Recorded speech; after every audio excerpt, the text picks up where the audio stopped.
Thank you for the warm welcome.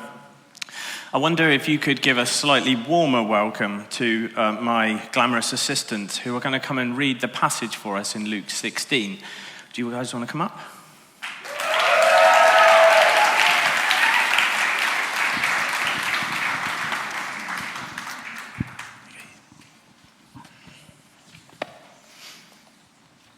These guys are, along with all of the kids that are in the kids' work, these guys are the future of our church. And so it's great to have them. And fire away, Reeves. Jesus told his disciples there was a rich man whose manager was accused of wasting his possessions. So he called him in and asked him, "What is this I hear about you? Give an account of your management, because you cannot be manager any longer." The manager said to himself, "What shall I do now? My master is taking away my job. I'm not strong enough to dig, and I'm ashamed to beg. I know what I'll do. So that when I lose my job here, people will welcome me into their houses." So he called in each one of his master debtors. He asked the first, "How much do you owe my master?" 3,000 litres of olive oil, he replied. The manager told him, "Take your bill, sit down quickly, and make it 1,500. Then he asked the second, "And how much do you owe?" 30 tons of wheat, he replied. He told him, "Take your bill and make it 24. The master commended the dishonest manager because he acted shrewdly. For the people of this world are more shrewd in dealing with their own kind than are the people of light." I tell you, use worldly wealth to gain friends for yourselves, so that when it is gone, you will be welcomed into eternal dwellings. Whoever can be trusted with very little can also be trusted with much, and whoever is dishonest with very little will also be dishonest with much. So if you have not been trustworthy in handling worldly wealth, who will trust you with true riches? And if you have not been trustworthy with someone else's property, who will give you property of your own? No one can serve two masters. Either you will hate the one and love the other, or you will be devoted to the one and despise the other. You cannot serve both God and money. The Pharisees, who loved money, heard all this and was sneering at Jesus. He said to them, "You are the ones who justify yourselves in the eyes of others, but God knows your hearts. What people value highly is detestable in God's sight." Thank you, guys.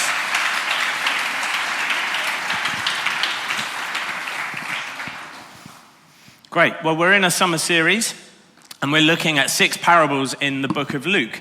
And the parable of the shrewd manager is only recorded in the book of Luke. But 16 of the 38 parables that we read about through the Gospels actually touch on money. Other than heaven, Jesus spoke most about money. And so it's hardly surprising that when we read in the Bible Jesus' words, we have to encounter the topic of money. Money plays a massive role in our lives. I probably don't need to tell that to you. You need it to pay your bills. You need it to buy food, to buy clothes. You need it to go on holiday, to go to the cinema. You can use your money to get to the edge of space. Oscar Wilde, in the late 1800s, said, "Money isn't the most important thing in the world, but it's reasonably close to oxygen on the gotta have it scale." It matters massively to who we are. There's a good side to money. It's a wonderful asset. We can use it. We can use our finance to bless others.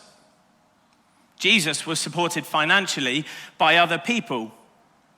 In Matthew 10, when Jesus sends out the 12 apostles, he says not to take a bag or a tunic. He says to rely solely on the provision from others. There's also a bad side to money, and it can bring out the darkest parts of us. 1 Timothy 6:10 says, "The love of money is the root of all evil," and money can become our idol. Who hasn't dreamt of making it big or having loads of money? We're bombarded by adverts all the time. You just have to watch the television, and every advert seems to be enticing you to live the dream. You can buy that new car that you've always wanted. There's a new iPhone or a new watch that you can buy. It's within your grasp. By the end of the National Lottery adverts, I've already worked out how I'm going to spend my 30 million jackpot. Done and dusted. It's easy, isn't it? We're fixated on winning it. We're fixated on earning more of it. And we're terrified of not having enough of it. And Jesus knows the positive and the negative aspects of finance in our lives. And so he speaks about it so much because he wants to equip us to deal with the positives and negatives of that finance. So Luke 16, the passage we read together, is Jesus telling a parable. And I don't know about you, but I was really struggling with it when I first read it. And commentators throughout the centuries have argued and wrangled and not decided exactly what the parable means. So I'm going to have a stab at it today. So we begin the parable by understanding who Jesus is addressing. And we can see in verse 1 that it's the disciples. But as with many of Jesus' teachings, there are other people hanging around. They're outsiders listening in. In verse 14, we see that the Pharisees have been listening because they're sneering at what Jesus has had to say. But we are the intended audience, the followers of Jesus. And the details of the parable are fairly basic. There was a rich man. We don't know where his wealth had come from, but he'd employed someone to look after his business. But it appears there's a whistleblower in the ranks because someone has made the rich man aware that the manager has been wasting his possessions. Now, at this point, we don't know that there's any wrongdoing as such. He might just be someone who's in the wrong job. He's just not very good at it. So the rich man calls the manager into the office and says, basically, here's your P45. You're out. You cannot be my manager any longer, verse 2 says. But it seems like the dismissal isn't instant. And that was cultural, that you may lose your job, but it may not be to the end of the day. So he had a bit of time to think about his next move. And we hear some of the narrative in his head from verse 3. You know, he's a white-collar worker now. He's not cut out for digging. Maybe he's just not willing to do it, but he's definitely too proud to beg. So he hatches a master plan. He brings in a number of the people that owe his master money, and he starts wiping out their debt. Now, commentators can't agree on the reason for this. There are three differing opinions. One is that the manager is actually reducing the debt by taking off his own commission. The second is that he's reducing the debt in line with market value. So one of them owes wheat, and the price of wheat has gone down, so he's just adjusting it.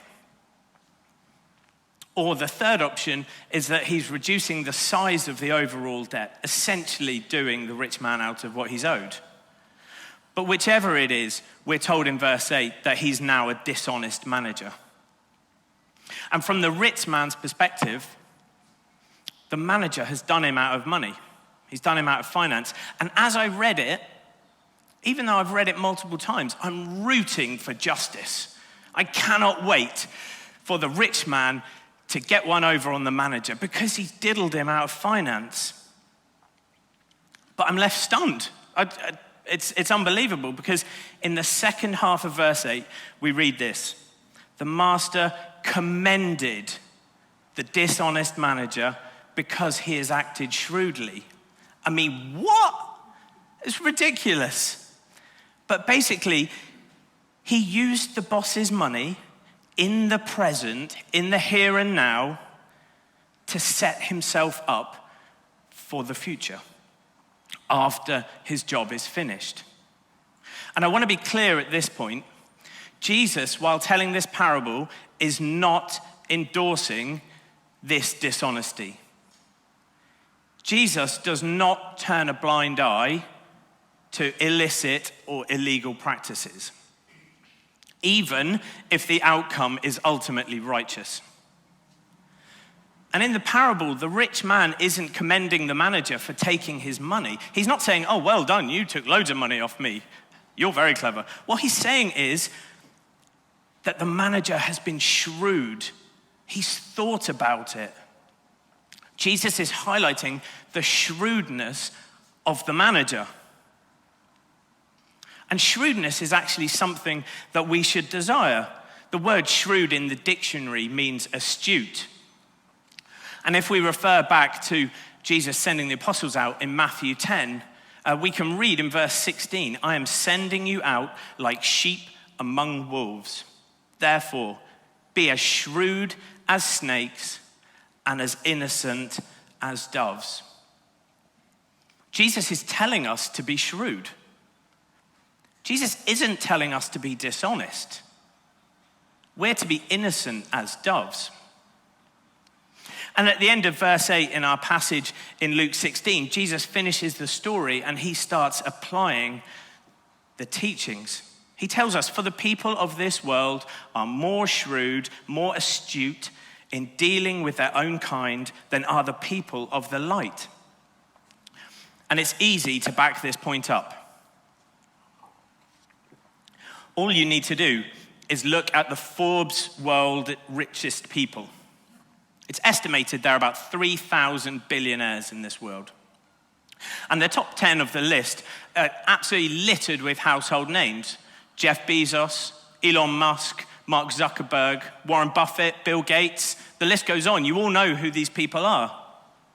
These individuals are shrewd businessmen. They know how to make a business.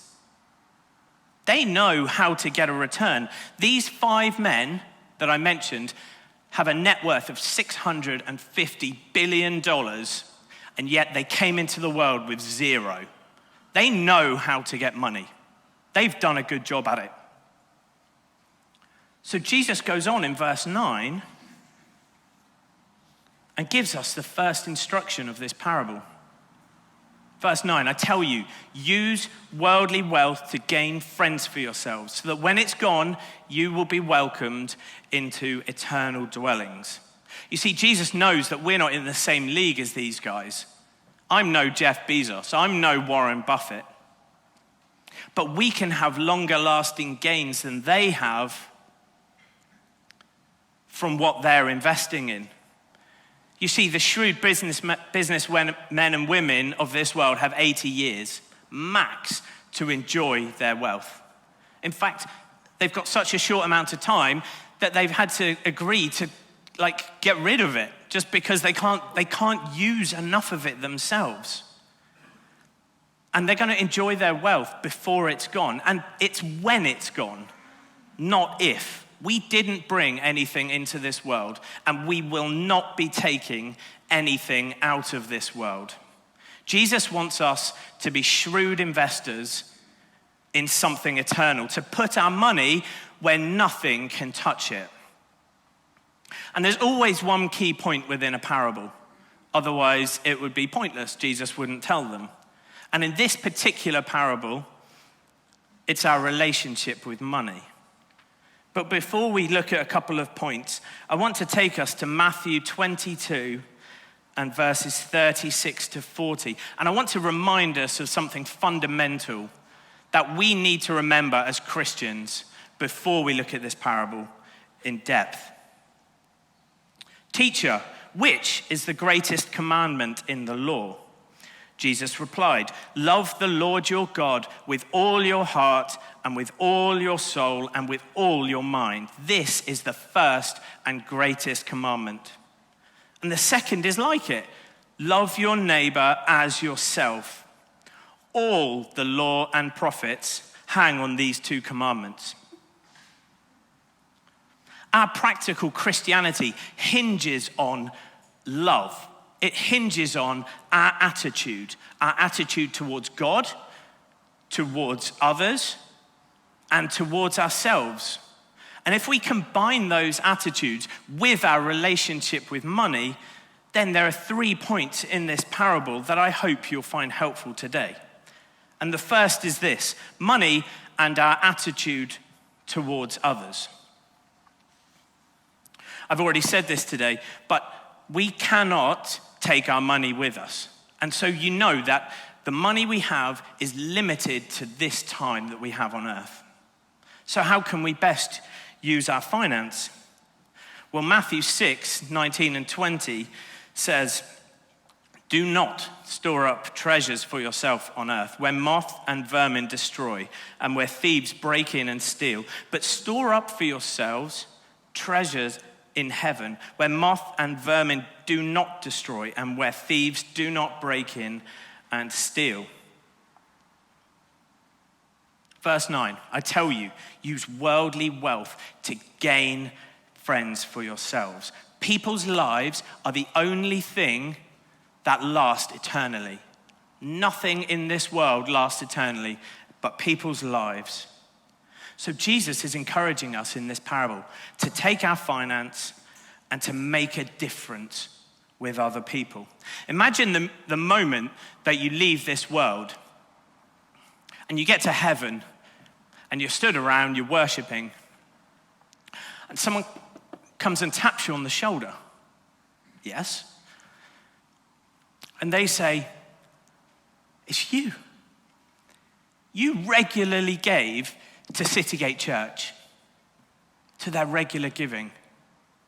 And do you know, that financed an Alpha course.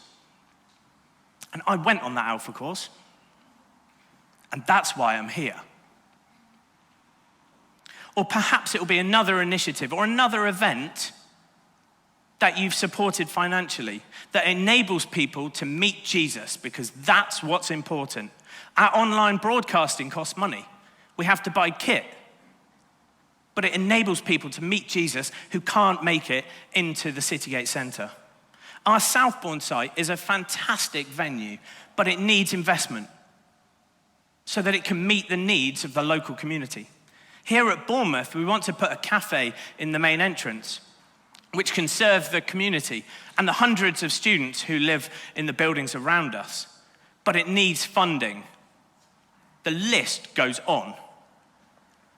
One good example of this giving into eternity is John Wesley. Those of you who know, John Wesley is like a role model of Christians. He lived in the 1700s, and he started the Methodist church movement. And the story goes that one winter's day, he went out to buy some paintings for his house because the walls were a bit bare. And he came back, and as he was pottering around, one of the chambermaids knocked on the door. And so he opened the door to let her in, and he noticed that she was wearing the thinnest garment that had no hope of protecting her from the cold. So he put his hand in his pocket to give her some money. And he found he had none.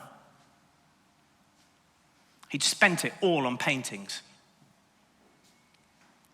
And so he says that at that moment, he thought to himself, "Will the Lord congratulate me?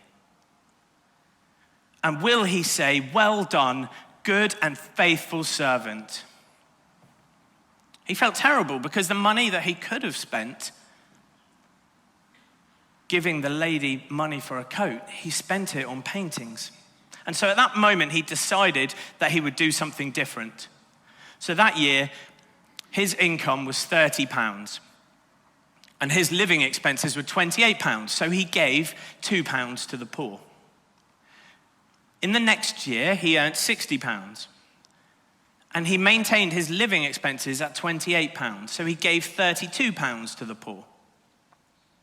The following year, he earned £90. His living expenses were £28. He gave £62 to the poor. I can see some of you are checking my maths. It's okay, I did the sums. But you get the picture. Many years later, his income had reached £1,400 a year. His living expenses that year were £30. So he gave £1,370 of his money to the poor. You see, he was adamant that as his income increased, it wasn't his standard of living that should increase.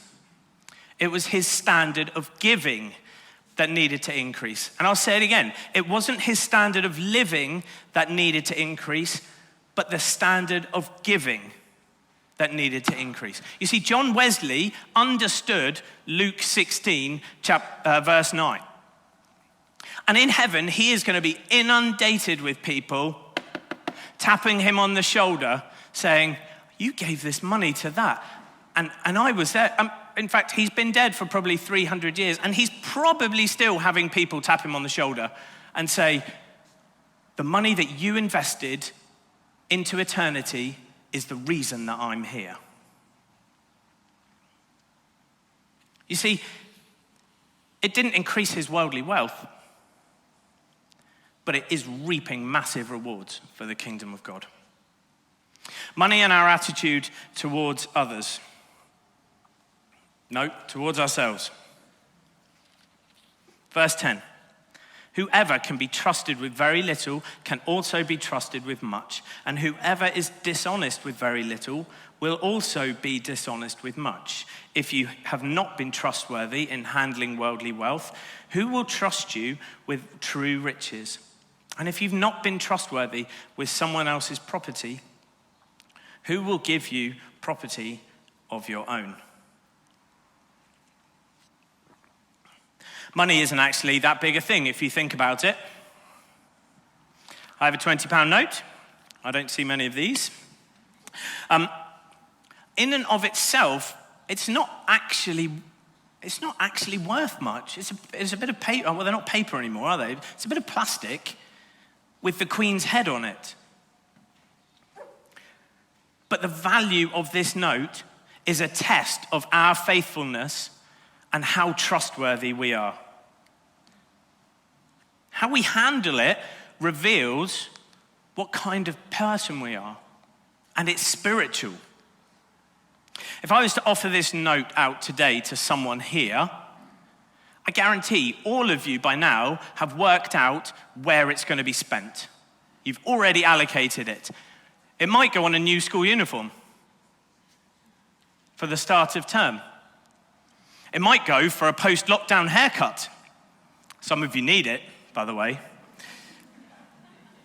It might go on a round of golf with some friends. But this type of offer really tests our hearts. And the value of the note will differ from person to person. Yes, it's £20. But the rich person who is desperate to increase their wealth will be hounding me for this £20 note. There could also be a poor person here today who cannot wait to have this £20 note and bless somebody else because they've never had the money. You see, it's not about the value of the money, it's about what we place on this note.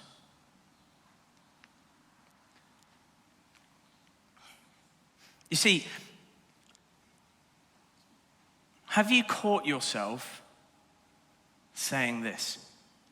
If I had more, I'd give more. If I had a little bit more, I'd give more. Of course I would.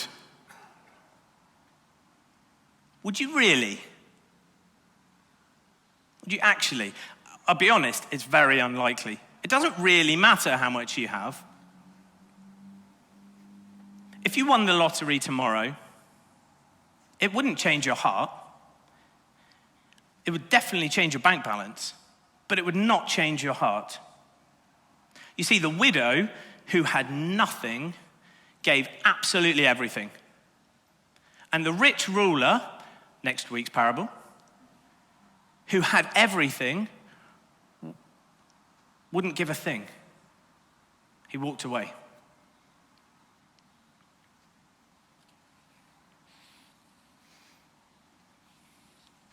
The money that we have is not even ours. We don't even own it. It's all God's.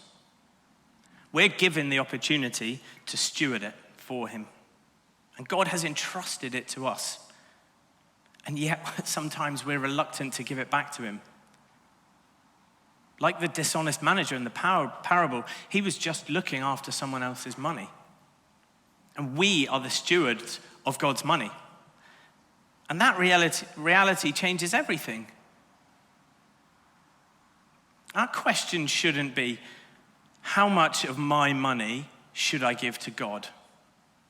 And I am guilty of saying that. How much of my money should I give back to God?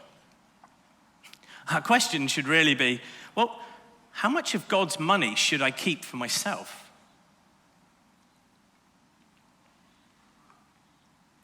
So we had money and our attitude to others, money and our attitude to ourselves, and briefly, money and our attitude towards God.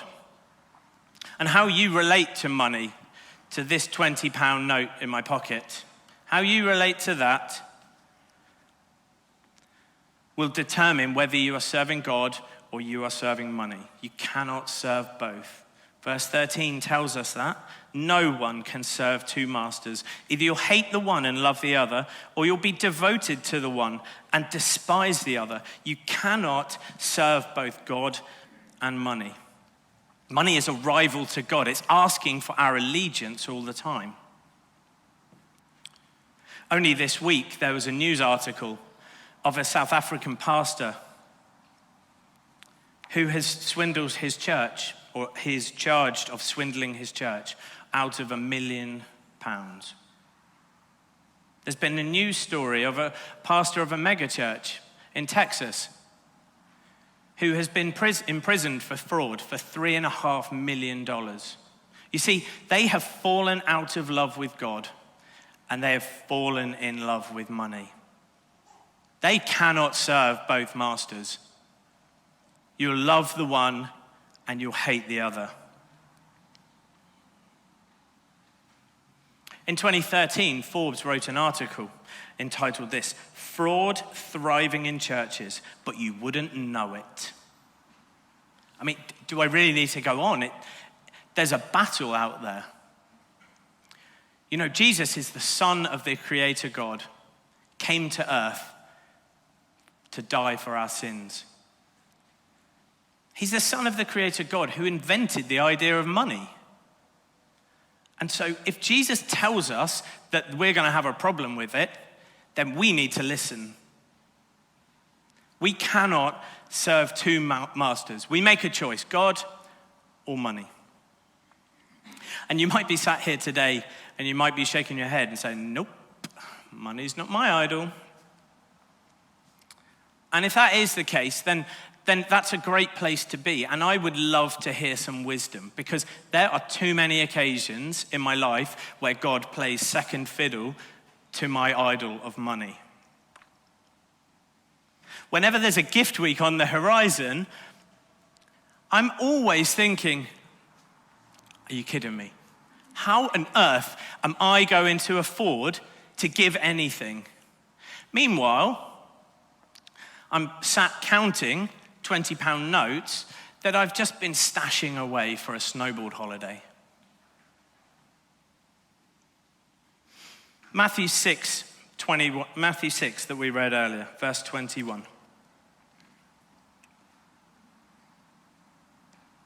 For where your treasure is, there your heart will be also.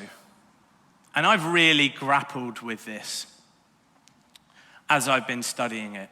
It wasn't a parable that I was familiar with. Where has this message and this passage prodded you today? If you aren't a Christian, are you intrigued? Are you inquisitive? Do you have more questions now than you had half an hour ago? And if that's the case, then please speak to someone. It's an opportunity today. Please don't let it pass you by. But if you're a Christian here today, then you know that heaven is our final destination.